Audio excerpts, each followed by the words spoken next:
There is a saying that every decision has repercussions. However, I never anticipated the extent to which a single moment could spiral out of control. It began innocently with a gaze and a conversation, but I soon found myself on dangerous ground. As I stand on the brink of everything I have ever known, I can't help but wonder, was it worth it? As I stood in the kitchen, stirring a pot of beef stew that filled the house with its comforting aroma, the soft hum of James' car pulling into the driveway interrupted my thoughts. I felt a sudden flutter in my chest and shook my head, scolding myself. He was my son-in-law Megan's husband, but there was something about him that I could not quite explain that made my heart race. The evening sun cast a golden glow over the quiet neighborhood. I attempted to divert my attention by concentrating on the rhythm of my cookery. However, the moment James entered the kitchen, the atmosphere seemed to shift. He exuded a quiet confidence and a presence that distinguished him in even the most mundane scenarios. "Good evening, Evelyn." He greeted her cordially but casually, placing his briefcase on the counter. His tie was slightly loosened because of a long day of work. "James?"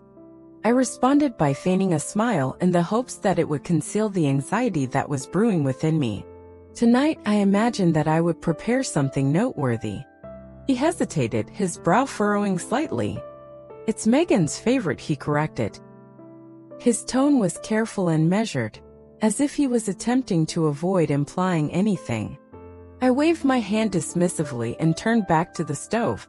"The dish was the same for both of us," I said lightly, but I could feel the weight of his gaze on my back. There was an unspoken tension between us that I could not ignore. It was intoxicating, not only in the manner in which he spoke to me, but also in the subtle shift in his posture when I entered the room and the way his eyes lingered when he thought I wasn't looking. I hated myself for noticing where Megan was as he broke the silence by asking where she was. I replied, keeping my tone casual as I ladled the stew into bowls, "Working late."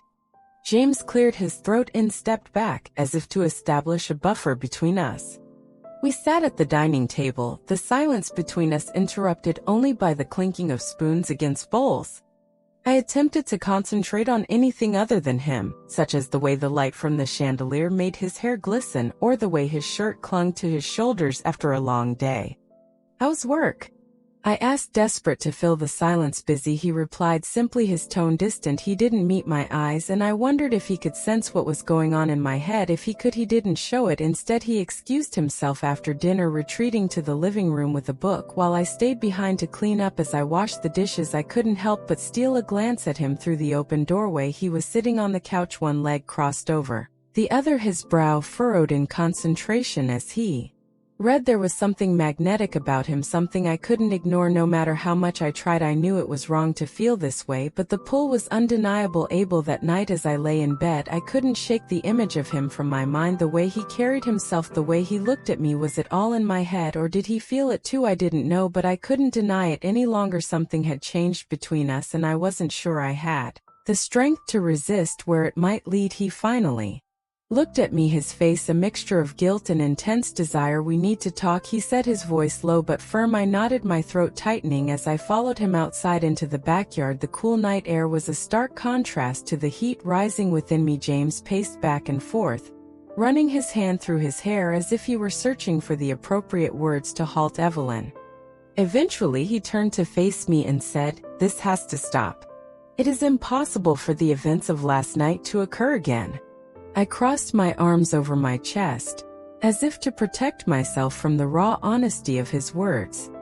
"I know," I said quietly, despite the fact that the admission felt like an untruth. "It was a mistake." He shook his head, his eyes focused on mine. "Don't call it a mistake. You know that this wasn't just that it meant something to me." The intensity of his voice captivated my heart. James the first began to experience tremors in my voice. "Megan, we are unable to proceed with this."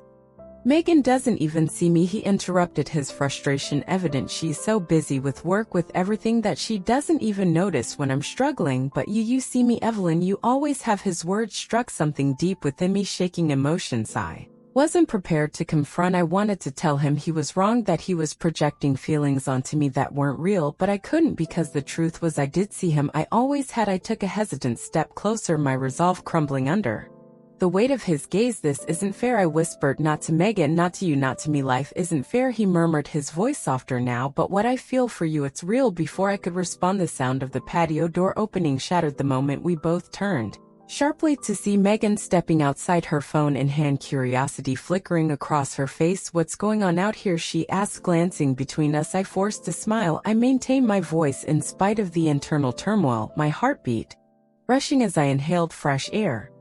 James nodded, his expression unreadable. Yet we were just discussing the garden. Megan's gaze lingered on us for a moment before she shrugged and returned to her room, leaving us alone once more. The tension was unbearable, and I was aware that we were engaging in a perilous game that could unravel at any moment. We cannot continue to do this. I finally spoke, my voice barely above a whisper. The days that followed were akin to walking a tight RPP over a pit, as every glance, every word between James and me felt heavy, as if we were balancing on the edge of a secret we could barely contain. James nodded, but the look in his eyes told me he wasn't ready to let go, and deep down I knew I wasn't either. The beginning of difficult days. Megan, who was unaware, continued to act as though everything was normal, and she even shared a laugh. James would tease him and kiss him farewell in the mornings.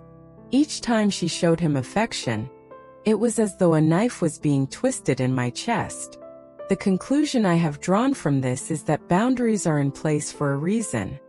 Silence and neglect create cracks in relationships, and those fissures make space for things that should never exist. Temptation comes in many forms, but it is our choices that define us. Yes, life is complex. However, there are certain risks that are not worth taking, regardless of how alluring they may appear. Trust and loyalty are not merely values. They are the cornerstone of every relationship we wish to safeguard.